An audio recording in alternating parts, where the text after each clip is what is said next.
ଦୋଳ ଗୋବିନ୍ଦ ବ୍ରଜକିଶୋର ମହାବିଦ୍ୟାଳୟର 46ତମ ପ୍ରତିଷ୍ଠା ଦିବସ ଥିଲା।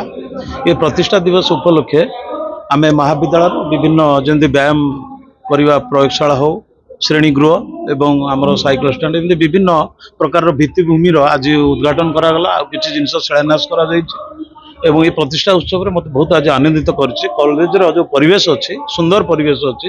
ଅଧ୍ୟକ୍ଷ ବି ବହୁତ ଭଲ ଅଧ୍ୟକ୍ଷ, ପିଲାମାନଙ୍କୁ ଭଲ ପାଠ ପଢ଼ାଉଛନ୍ତି ଏବଂ କଲେଜର ସମସ୍ତ ଅଧ୍ୟାପକ ଅଧ୍ୟାପିକା ମାନେ ବି ବହୁତ ଭଲ। ତେଣୁ ଏଇ ଯେଉଁ ମାହଲରେ ଅଛି, ଏଇଟା ଆମ ଅଞ୍ଚଳର ଗୋଟେ ଗର୍ବ ଆଉ ଗୌରବର ବିଷୟ। ଆଉ ଏଠି ବି ଆଗକୁ ମହାବିଦ୍ୟାଳୟର କିଭଳି ଭାବରେ ଭିତ୍ତିଭୂମି ସୁଦୃଢ଼ ହେବ ଏବଂ ବହୁତ ପିଲା ଯେମିତି ପାଠ ପଢ଼ିବେ ତାଙ୍କର ସୁବିଧା ଅସୁବିଧା ନିଶ୍ଚିତ ଭାବରେ ବୁଝାଯିବ।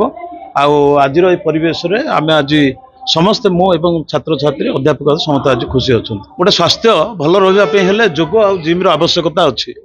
ତେଣୁ ଆମେ ବି ଅନୁରୋଧ କରିବୁ ସବୁ ଅଧ୍ୟାପକ ମାନଙ୍କୁ ଯେ ସେମାନେ ଏଇପାଇଁ ଟିକେ ଧ୍ୟାନ ଦେବେ ଆଉ ନିଶ୍ଚିତ ଭାବରେ ସଫଳ ହେବ।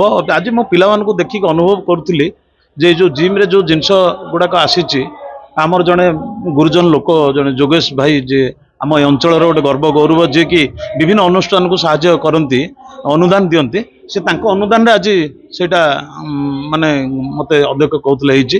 ତେଣୁକରି ଏମିତି ବିଭିନ୍ନ କଲେଜରେ ଆମେ ନିଶ୍ଚିତ ସମସ୍ତେ ଭାବୁଛୁ, ମୁଁ ବି ନିଜେ ଭାବୁଛି କିଛି କିଛି କଲେଜରେ ଏଇ ଜିନିଷ ଗୋଟେ ନୂଆ ଜିନିଷ ଏଠି ମୁଁ ଆଜି ଦେଖିଲି, ଏଟାକୁ ନିଶ୍ଚିତ ଭାବରେ ଆରମ୍ଭ କରାଯିବ। आज आम महाविद्यालय 46तम प्रतिष्ठा दिवस कार्यक्रम चली अच्छी एवं एथिरे विभिन्न अध्यापक सहित अनेक विशिष्ट लोक मैंने जोग देइछंती एवं से माने आमको आगको जीवाको विभिन्न उत्साहित करिसेंती, जहा द्वारा आम भविष्य अति सुंदर होई परिबो। एवं आम विद्यालय होछि एक सुंदर विद्यालय।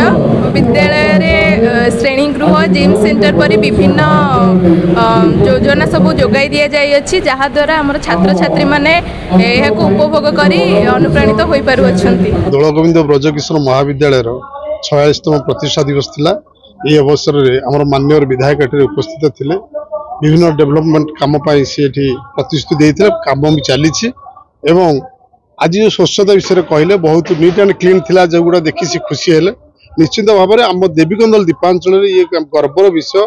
ये विद्यापीठ में अनेक छात्र छात्री एठू शिक्षा ग्रहण करी उच्च स्थान रे काम करुछंती, विभिन्न कार्यालय काम करुछंती, भल पद पदवी रहिछंती।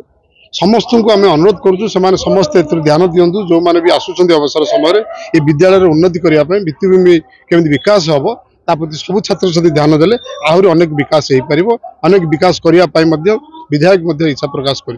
माननीय विधायक महोदय श्रीयुक्त छवि मल्लिक महोदय हाथ पांठी एवं माननीय सांसद श्रीयुक्त विभूषण तरंग हाथ पांठी मिलित सहयोग क्रमे आज कॉलेज उज्जीवित हो तत्संगे संगे स्थानीय नेतृमंडली तथा अध्यक्ष महोदय प्रत्यक्ष तत्वावधान बल आज आम अतिरिक्त श्रेणीगृह, ई लाइब्रेरी, जिम्नासियम एवं स्मार्ट क्लासरूम, ऑडिटोरियम इत्यादि उद्घाटन हो जाए, जहाँकि शिक्षार्थी मान शारीरिक और मानसिक सुस्थ रही शिक्षार्थी मान भविष्य में उज्जवल करेंगे।